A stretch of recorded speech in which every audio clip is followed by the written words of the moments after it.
વ્યક્તિઓ સાથે સંબંધો. તમારા મોબાઈલમાં તો 200 નંબર હશે, 500 હશે, 1000 હશે, 2000 હશે, 5000 હશે, અને એફબી ઉપર તો 15000 હશે. પણ એમાંથી તમારે 25નું લિસ્ટ બનાવવાનું. આ તમને હોમવર્ક, આજે રાત્રે ઘરે જાઓ એટલે હોમવર્ક કરજો કે આ 25 વ્યક્તિઓનું લિસ્ટ હું બનાવું છું. આ વ્યક્તિઓ મારા જીવનમાં જોઈએ, મારી સુખાકારી માટે, મને જીવનમાં સંતોષ અને આનંદ રહે અને સંબંધોનો આનંદ હું જીવનમાં માણી શકું, એ રીતે હું જિંદગી જીતી શકું. એની માટે આ 25 વ્યક્તિઓ મારે જીવનમાં જોઈએ જ. એ કંઈક ખોટું કરે તો પણ મારે એનું જોવાનું નથી, એનો મારે કોઈ દિવસ અવગુણ નથી લેવાનો. એને મદદની જરૂર હોય ત્યારે મારે કરવાની જ છે.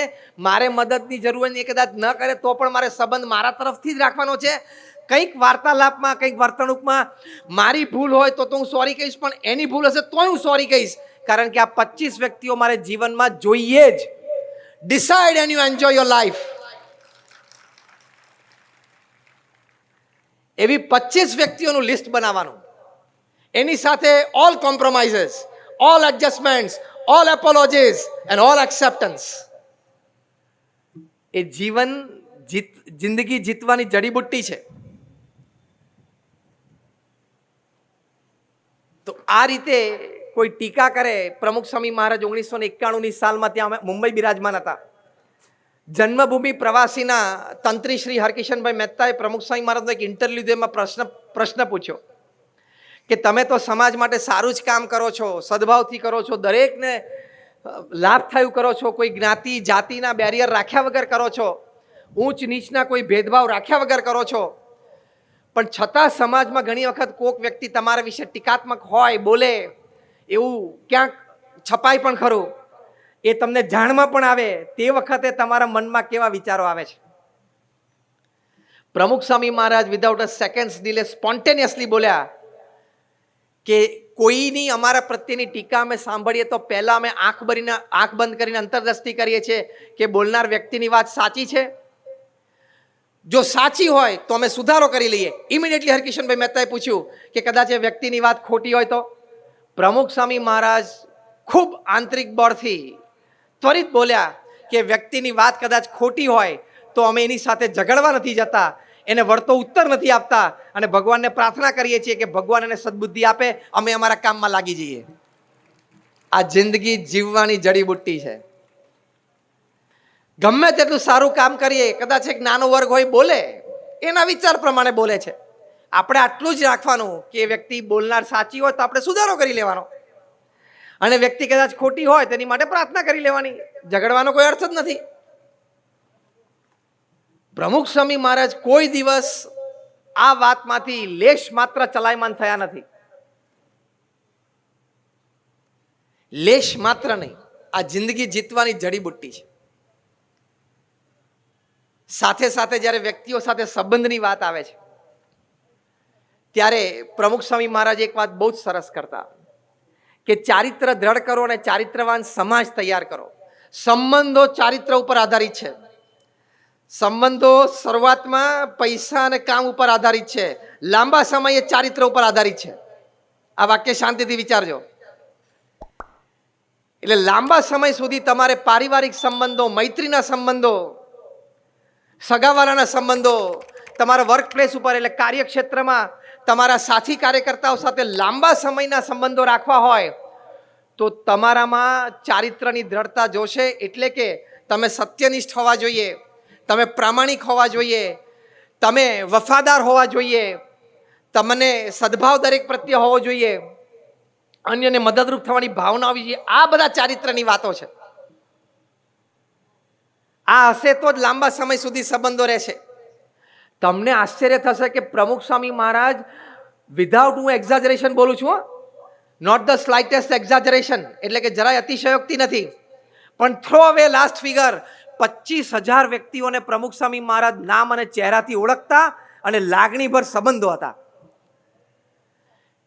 સેંકડો કુટુંબો એવા હતા કે જેની 4-4, 5-5 પેઢીને પ્રમુખ સ્વામી મહારાજે જોયેલી અને 5-5 પેઢી સાથે સંબંધો અને 5-5 પેઢી સાથે કામ કરેલું. What a record! એનું કારણ શું? પ્રમુખ સ્વામી મહારાજના જીવનમાં ચારિત્રની દ્રઢતા. અને બીજું કારણ શું? એમની દ્રઢતાને કારણે આ બધી વ્યક્તિઓના જીવનમાં પણ ચારિત્ર નહીં દ્રઢતા થઈ. એની માટે પ્રમુખ સ્વામી મહારાજ પ્રયત્નશીલ રહેતા હતા. આ પ્રયત્નશીલપણાની વાત એટલા માટે કરવાની કે આપણે પણ આપણા મિત્ર કે સગાલા માટે પ્રયત્નશીલ રહેવાનું, કે એનામાં ચારિત્રની દ્રઢતા થાય. વ્યસન હોય તો વ્યસન દૂર કરવાનો પ્રયત્ન કરવાનો, કોઈ કુટેવ હોય તો એ ટેવ દૂર કરવાનો પ્રયત્ન કરવાનો, કોઈ કુસંસ્કાર ઘૂસી ગયા તો સંસ્કાર દૂર કરવાનો પ્રયત્ન કરવાનો. એને લીધે સમાજમાં પોઝિટિવ વાઇબ્સ ફેલાય, એને લીધે સમાજમાં પોઝિટિવિટી ફેલાય. આપણને એમ થાય કે અહીંયા બોટાદમાં એક વ્યક્તિનું વ્યસન છોડશે, એમાંથી ક્યાં પૃથ્વી ઉપર ફેર પડી જવાનો છે, એમાંથી ક્યાં બીડી અને સિગરેટ વેચાવાની ઓછી થવાની છે. એ વિચાર ખોટો છે. કારણ કે જ્યારે ચંદ્ર ઉપર એડવિન અલ્ડ્રિન અને નીલ આર્મસ્ટ્રોંગે પહેલો પગ મૂક્યો ત્યારે ન્યુયોર્ક ટાઈમ્સે ટાઇટલ ઉપર લખેલું, one small step by a man but a giant leap for mankind. કે માણસે તો એક નાનું પગલું ભર્યું, પણ માનવતાએ તો એક બહુ જ મોટી ફલાંગ ભરી લીધી.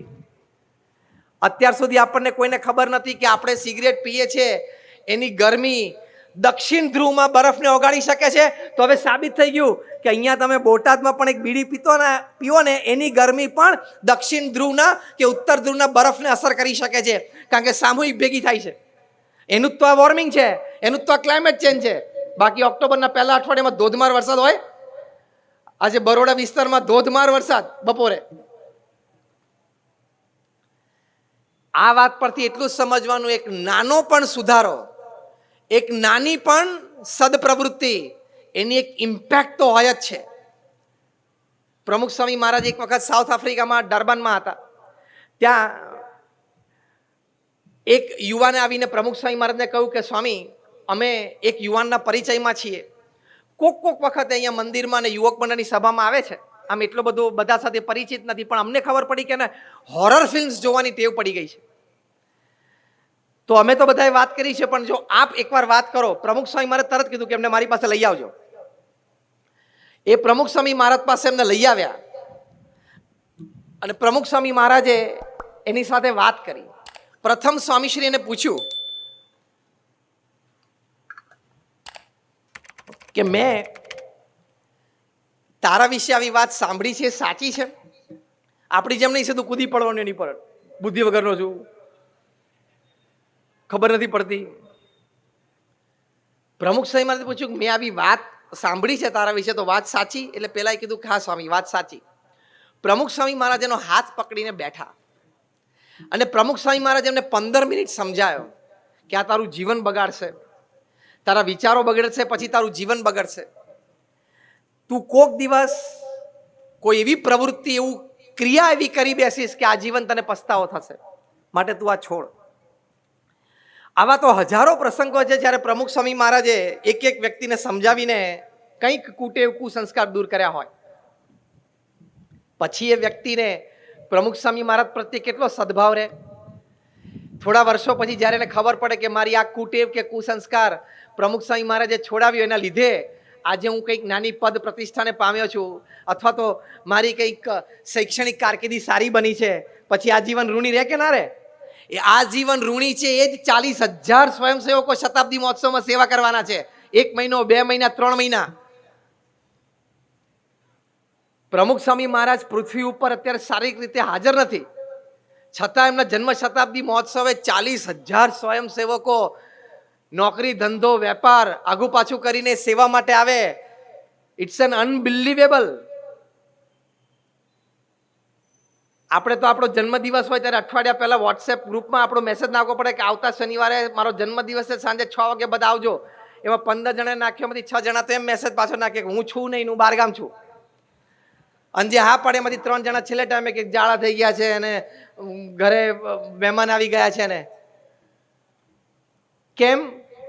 પ્રમુખ સ્વામી મહારાજે આવા લાખો લોકોના જીવનમાં પરિવર્તન આણ્યું, પરિવર્તન લાવ્યા, એટલે સંબંધો બંધાણા, એટલે બધા ઋણી રહ્યા અને આજે કંઈક યત્કિંચિત ઋણ ઉતારવા માટે આ સેવા કરે છે. તો જિંદગી જીતવાની જડીબુટ્ટીમાં પ્રથમ આ વાત છે કે વ્યક્તિઓ સાથેના આપણા સંબંધો. એમાં આપણે 4-5 પ્રકારના મુદ્દાની વાત કરી.